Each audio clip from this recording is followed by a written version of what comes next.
Hello guys, bersama saya lagi dalam Alright Napa Channel. Sekali lagi soalan kedua, ya, question time kepada Perdana Menteri kita daripada Ahli Parlimen PAS, ya, Ahli Parlimen Pasir Mas kalau saya tidak silap. Cuba untuk bermain politik di Parlimen. Soalan yang dihangatkan sendiri oleh pihak pembangkang, ya, berkaitan dengan fitnah-fitnah yang dilaporkan oleh Bloomberg, sahabat-sahabat semua. Mereka mahu mendesak supaya Perdana Menteri kita mengambil tindakan segera. Sahabat semua, kita kena faham, kita ada rules of law. Kita kena ikut perundangan walaupun mahu untuk mengambil tindakan kepada penfitnah berita antara bangsa ini, ya, khususnya daripada Bloomberg.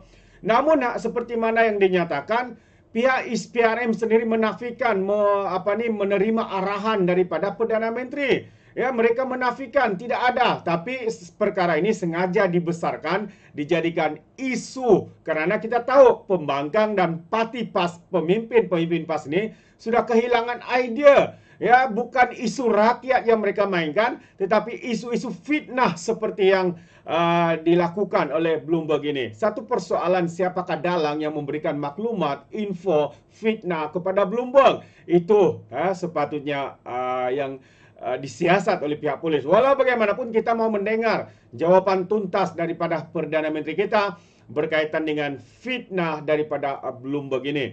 Jadi sahabat semua, tanpa membuang masa, ayo saya bawakan bersama dengan Anda jawapan daripada Perdana Menteri dan soalan daripada Ahli Parlimen PAS yang begitu bersemangat untuk menaikkan isu ini. Saya jemput Tuan Ahmad Fadli Beshari Pasir Mas.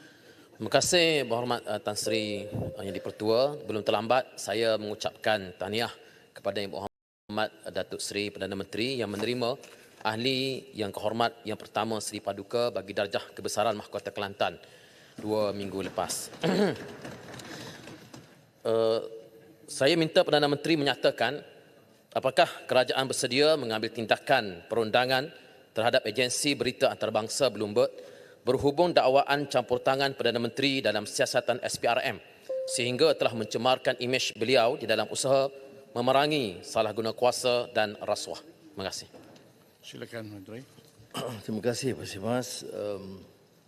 Seperti mana kita sedia maklum, ini kali kedua yang Bloomberg telah membuat satu tomahan yang berbahaya. Pertama, yang melibatkan Perdana Menteri dan Jabatan Agung dalam soal izin pembinaan kasino yang baru yang menjadi sebenarnya fitnah yang keterlaluan dan tidak pernah dibangkitkan oleh Jemaah Menteri ataupun oleh Jabatan Agung. Yang kedua ini ialah yang laporan 26 September yang dirujung oleh Yang Berhormat tentang arahan kepada SPRM.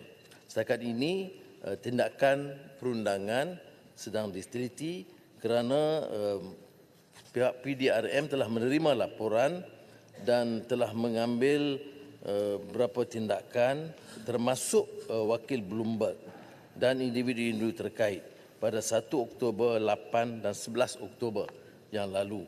Tetapi oleh kerana dalam siasatan PDRM, saya serahkan kepada PDRM untuk menyiasat dan untuk Peguam Negara mengambil tindakan yang sesuai.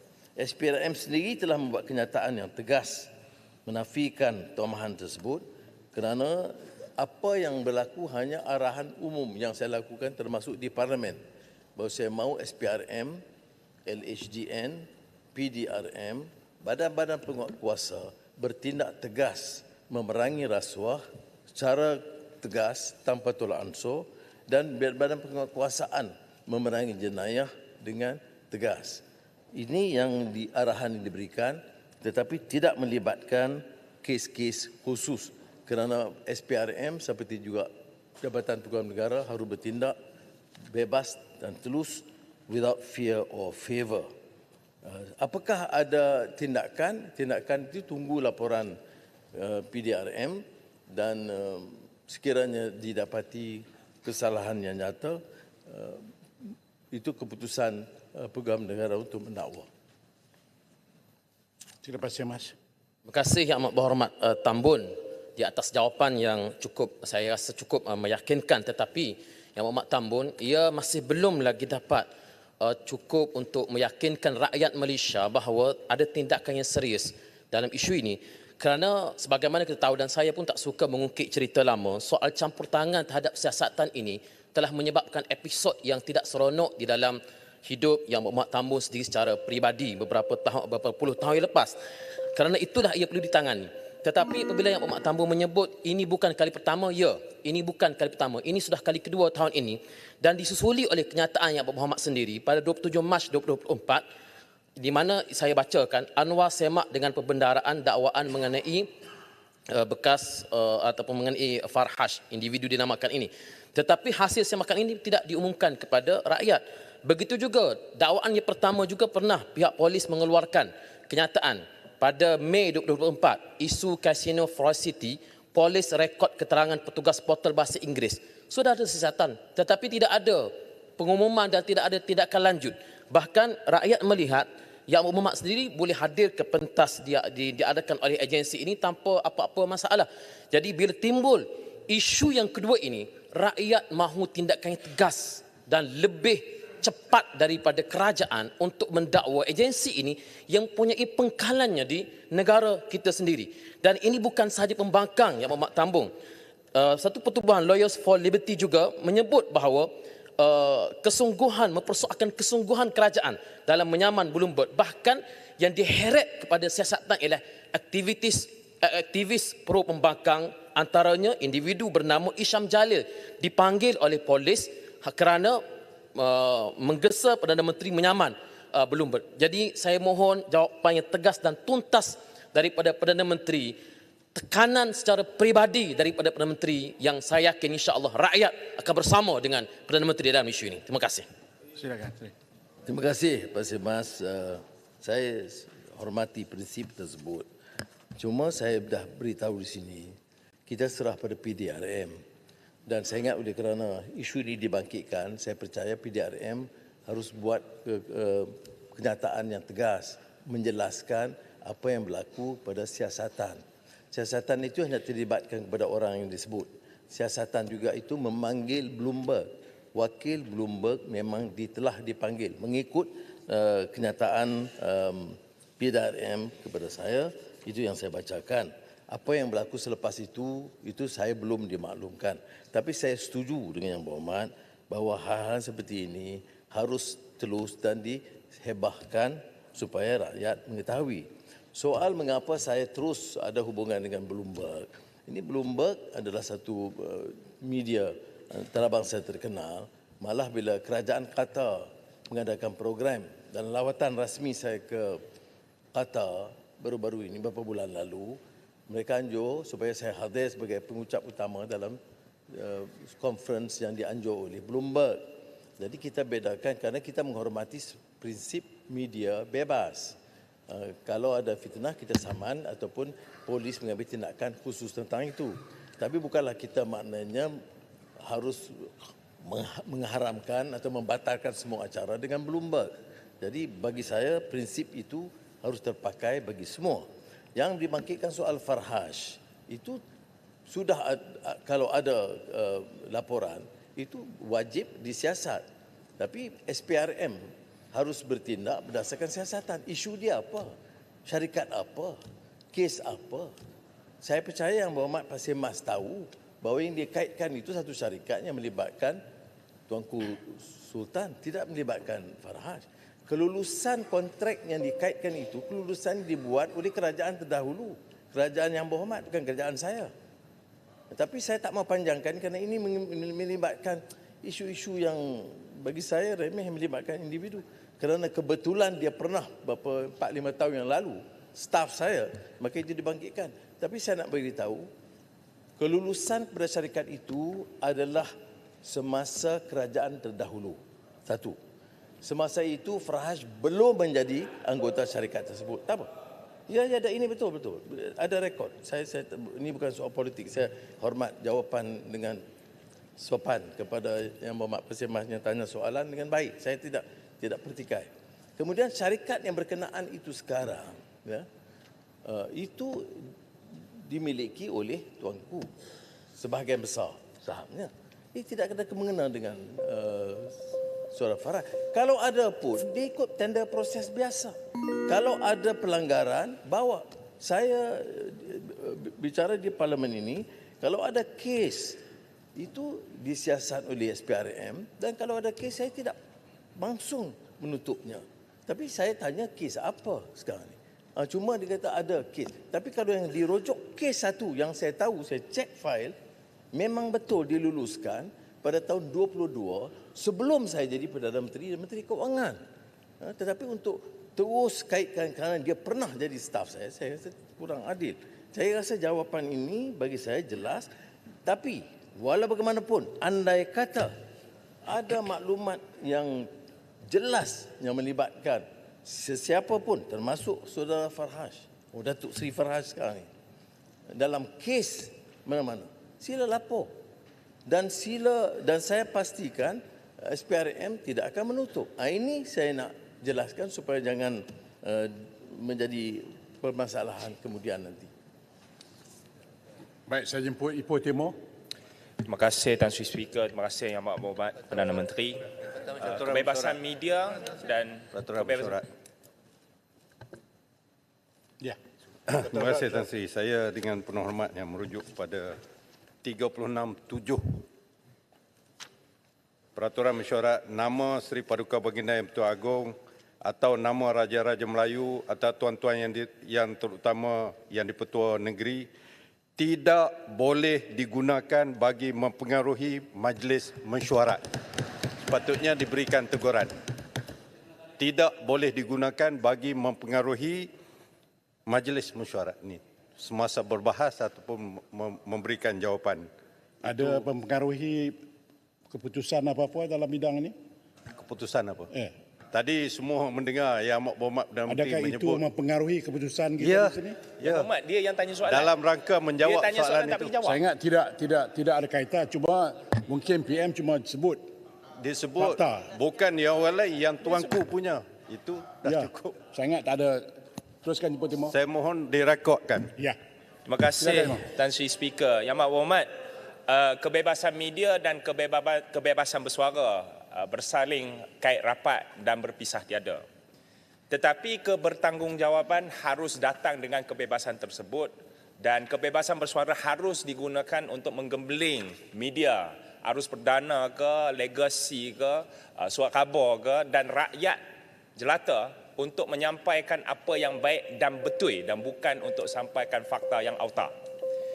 Saya nak tanya kepada Yang Amat, tadi yang Pasir Mas bawa tu lebih individu, lebih kes yang spesifik. Saya nak tanya berkenaan dengan dasar kebijakan kerajaan, bagaimana kerajaan tanpa nak mengancam hak kebebasan bersuara dan media, menggembeling media-media antarabangsa maupun tempatan untuk menyampaikan yang betul dan kerja-kerja baik yang sedang dilakukan oleh kerajaan dan juga negara kita di pentas dunia dan juga di pentas Malaysia. Apakah dasar dan kebijakan kerajaan sekarang untuk pastikan semua media buat dan lapor yang betul dan baik dan bukan yang autar dan jahat?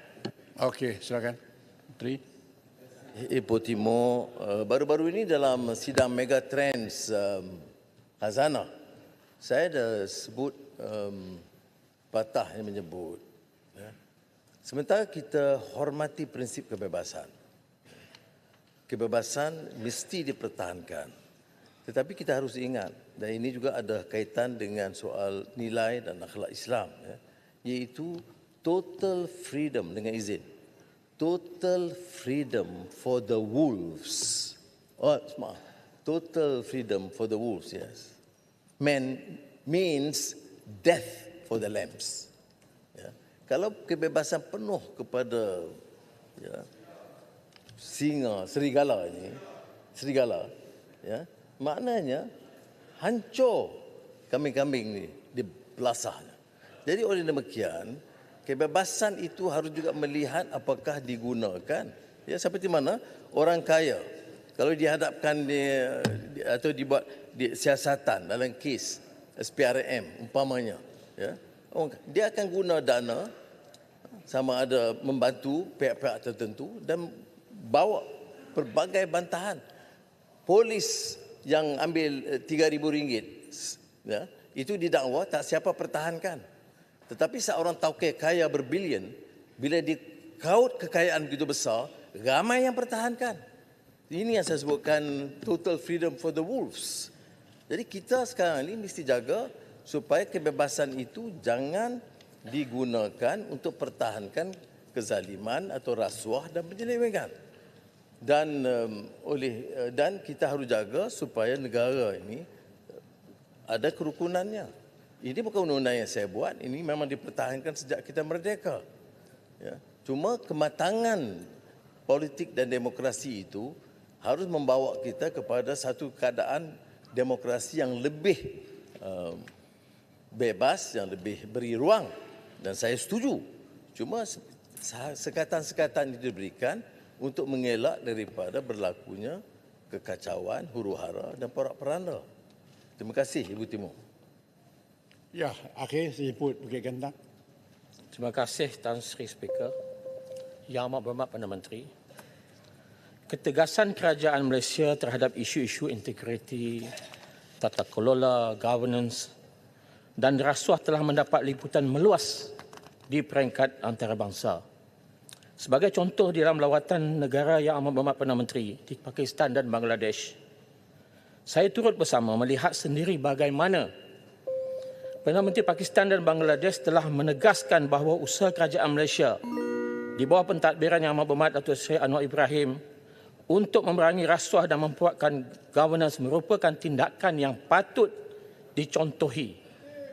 Saya rakamkan perkara ini dalam sebuah buku, The Epitome of Nation. Boleh dapat nanti saya edarkan kepada ahli Dewan. Yang Berhormat, soalan, majukan soalan. Soalan saya, apakah kesan-kesan politik, apakah kesan-kesan positif kejayaan Malaysia bertegas dengan isu tata kelola dan rasuah yang telah meningkatkan keyakinan mereka untuk melabur di Malaysia untuk kepentingan rakyat? Baik, terima kasih. Dan Yang Bertuah, terima kasih Bukit Gantang. Soal tata kelola dan gerakan menentang rasuah itu tentunya menjadi salah satu faktor. Bila syarikat datang melabur, dia yakin tidak perlu ada komisen. Bila dia datang melabur, tidak perlu ada 20% untuk syarikat-syarikat tertentu, kroni. Ini amalan yang tidak boleh dinafikan. Kebanyakan syarikat baru yang datang, yang pernah berlabur dulu, semua menyatakan mereka bangga kerana tidak ada syarat tersebut. Baru-baru ini syarikat besar umpamanya, termasuk bila ada pemilikan tanah di Selangor dan cara proses itu dipercepatkan dan tanpa komisen itu membantu pelaburan. Keduanya, penjimatan dana itu besar. Itu seperti mana kita lihat dalam belanjawan hari Jumaat ini. Bahawa dengan ketegasan kita mengelak rundingan terus dan tender yang lebih telus, itu menyebabkan kos masih dapat dikurangkan. Sebab itu, kita harus tegas dan teruskan. Apakah ia mudah? Tidak. Memang dihargai oleh rakan-rakan kita di Pakistan dan di Bangladesh, tetapi saya terima kenyataan bahawa ia tidak mudah. Kerana apa juga tindakan terhadap jerung-jerung besar ini mesti akan menimbulkan reaksi kerana dana yang dan kekuatan mereka itu dan jaringan itu melalui media, melalui sistem parti politik, melalui kegiatan-kegiatan NGO atau civil society akan tentu diperalatkan untuk menyerang tindakan kita.